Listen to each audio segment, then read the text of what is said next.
Here we go. Identify yourself. Now we're about ready to interview 3 Days Grace. I don't know if like one dude's coming or if the whole band's coming or what, but as you see, they set us up in the finest of fineries of spaces to interview. So we'll see what happens. Identification, please. How are you? How are you? I'm doing good. So where were you guys the last couple of nights? We were in Salt Lake City for a day off and Boise before that. Salt Lake City for a day off. What'd you guys do? Not much. It was Sunday in Salt Lake City. Quiet. Yeah. Just hung out. Oh, that's Got good. some sushi. Nice. Got some sushi. Salt Lake sushi. Yeah, Salt Lake City. That's not bad. They have some really good places over there. So you guys have played here before. This is like your, what, third or fourth time being here? Yeah, I mean we've been touring since 2002, so we've covered most of the continent. That's and awesome.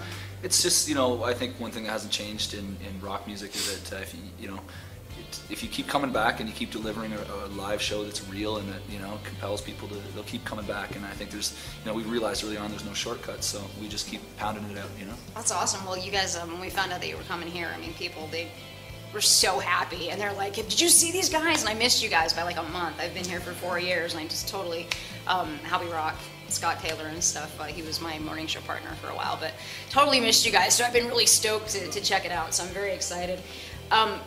Just a couple of questions. I actually had some listeners put some questions up on Facebook to ask you guys, and one of them is bringing her 12-year-old son, and he's really into you guys, and she wanted to know when you guys got into your music and stuff. How old were you?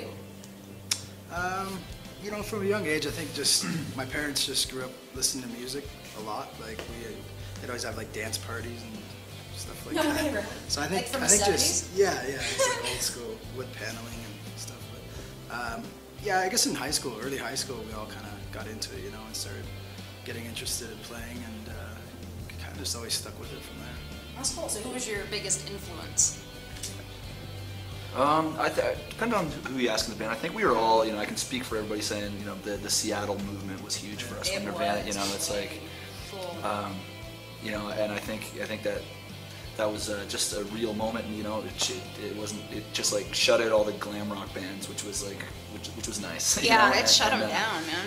And so yeah, Pearl Jam, Alice in Chains, Nirvana, all those bands, Smashing Pumpkins and stuff, and then Adam's a big Beatles fan. I'm a huge like Tool fan and Nice. Led Zeppelin fan. Cool. Doors, a lot of classic stuff. When it was about the realness and not about trying to make some shiny, perfect thing that I know. so many artists are trying to do now, and that's going to break down soon too. Which is Yeah. good. So what do you guys think about, obviously you still sell CDs and stuff, but are you guys cool with the whole MP3 thing now and everything? I mean, it's kind of evolved into that. Yeah, I think the past couple years. that's definitely the future. I think CDs will be obsolete in 10 years. I think everything will be over the internet. So I think it's one of those things you just have to suck it up and try to use the internet as a tool and not as an enemy. So. Yeah, absolutely. So, another listener wanted me to ask you if you like tacos. I don't. I live for tacos. You do really? Yeah, like Baja fish tacos, halibut with a little bit of. Oh, yum. Oh yeah, like I could eat Mexican food every day. It's great. Oh, there's plenty of it around here. Yeah. Oh my gosh, yeah. So I was reading about you guys, how you came up with your name 3 Days Grace, and how it means to you guys that if you had 3 days left, could you do something that what was it that Just make a change in your life, pointing out something that's in your life that's damaging and doing you wrong, and if you could, if you had a small amount of time to turn things around and make a change, and I think that we write about that a lot. We write about identifying things in our lives and the lives of people around us that shouldn't be there, and we've definitely battled that on a lot of different levels, and so we naturally write about that, and the name reflects that as well. so it still stands true from like when you guys Yeah, I think decided that was it's what a you pretty wanted? universal theme. I think a lot of people, and that's why I think 3 Days Grace fans, I think the lyrics are an important component because of that, because we write about real stuff, and because everybody can relate to having something in their life that you wake up one day and you're just like, wow, that's gonna kill me, if I don't figure it out now, Yeah. Yeah, I think we definitely can all relate to that. So where are you guys heading after this? I don't know. We're heading to picturesque Casper, Wyoming. Casper. Oh, really? Yes, that's right. Casper, I don't think Wyoming. it's in Casper. I don't think so. Can't remember Casper that well. So when are you guys wrapping up your tour? This goes till I think April 15th, and then we take 6 days off and then meet up with Avenged Sevenfold Oh yeah, that's for a month. So that'll be cool. And what kind of fun places do you guys get to go with that festival? All over the Yeah, place. I think it's quite a lot. Yeah, like down, basically doing loops around the U.S. Yeah. And then we're jumping on some summer festivals, and we're touring pretty much until like middle of October. Oh my and then gosh, we're wow. gonna shut down there and make another record. Cool. Oh wow, already?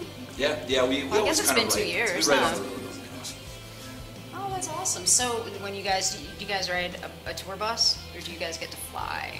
No, tour bus. Yeah. I'd rather take a bus than fly. Anyways. Oh, yeah. We sleep a lot, so it's good.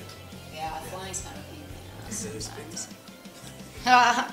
So you guys, do you guys you guys are all on the same tour bus and stuff? So you have.